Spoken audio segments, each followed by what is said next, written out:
Hi everyone, welcome back to Sugar Mama TV. I am Canna Campbell. Wherever you are in the world right now, I hope that you are safe, I hope that you're well, and I hope that you are happy.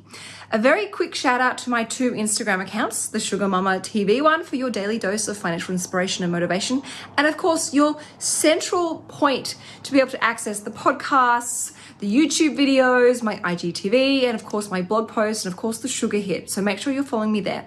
And also if you'd like to see inside my life more, see my kids, see inside my home, what I'm doing out and about on a weekend, make sure you're following me at Canna Sass as well. Today's video is a bit different. I want to talk to you about how I'm navigating and pivoting and coping and trying to survive, I guess, the best I can with COVID-19. I want to share with you my money value system and how it's helping me stay motivated and focused. I want to share with you how my spending habits have changed since COVID-19. I want to share with you the advice that I would give my younger self. I want to share with you how social media helps me in my financial affairs. And no, it's not about spending more money. And I also want to share with you the worst advice, or the worst financial advice, I should say, that I have ever received.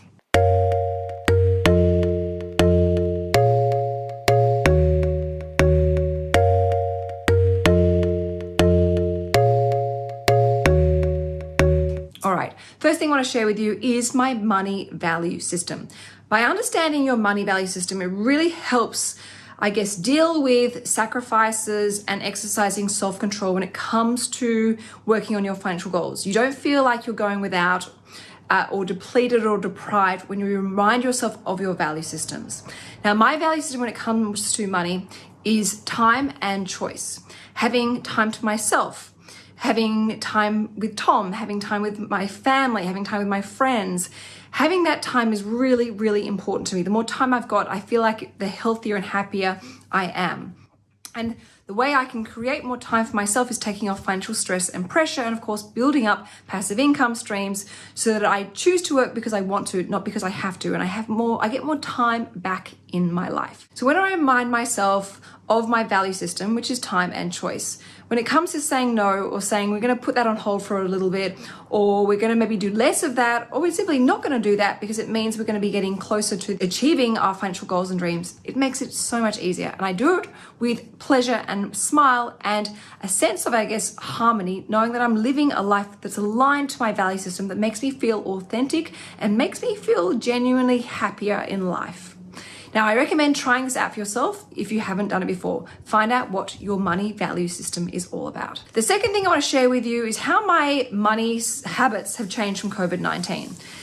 I would definitely say I've used this time to really listen to the wisdom, the lessons, the advice, and even the warnings that has come out from this when it comes to money. I'm not like running away or burying my head in the sand or just freezing with fear. And I feel like I have picked up on it, I guess, even intuitively, or my gut's telling me, and Tom has, funnily enough, agreed with me on this as well.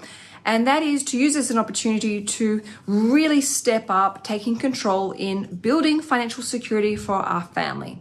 So making sure that we're making the most of a record low interest rate environment to really pay down as much as we possibly can afford to on our mortgage. But also on the flip side, making sure that we're seizing all the amazing opportunities that are sprouting up around us, the blessings in disguise, particularly, for example, in the stock market, and using this as an opportunity to buy the same growing passive income streams at significant discounts, which are going to again come back to our value system of giving us more time and more choice in our lives.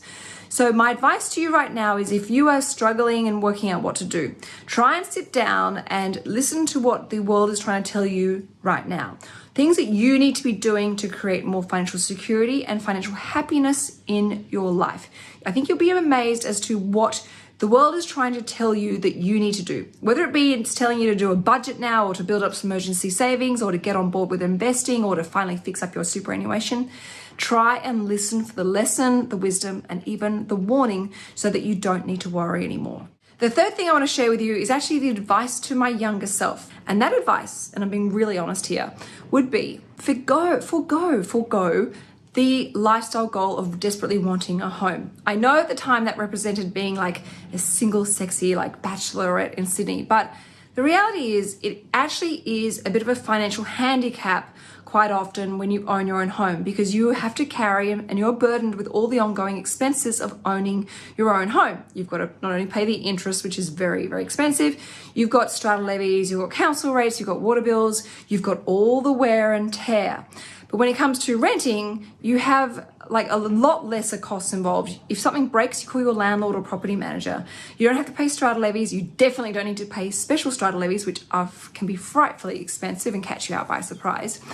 And you have a lot more freedom to move around and try living in different suburbs. Whilst I'm happy with my financial situation, I'm very grateful for what I've built and I'm very proud.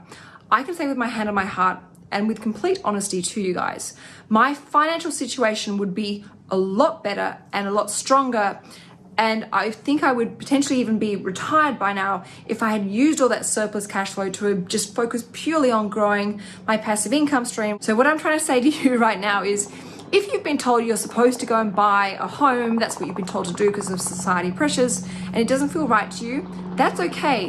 Why don't you use this as an opportunity to work on your financial goals? Whether it be building up an investment property portfolio or a diversified share portfolio, make sure you use your surplus cash flow to build financial security in your life through building growing passive income streams. The fourth thing I want to share with you is how I use social media to help me with my financial goals and dreams.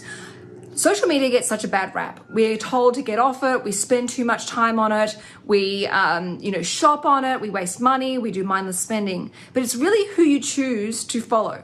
So if you look at my feed, I may even actually be following you if you're posting about your financial goals. But I love following the debt-free community. I love following people who are, posting about the shares that they just purchased and what their passive income streams and what investments they're making at the moment, and how they're saving up for their fifth investment property. That feeds my motivation and inspiration.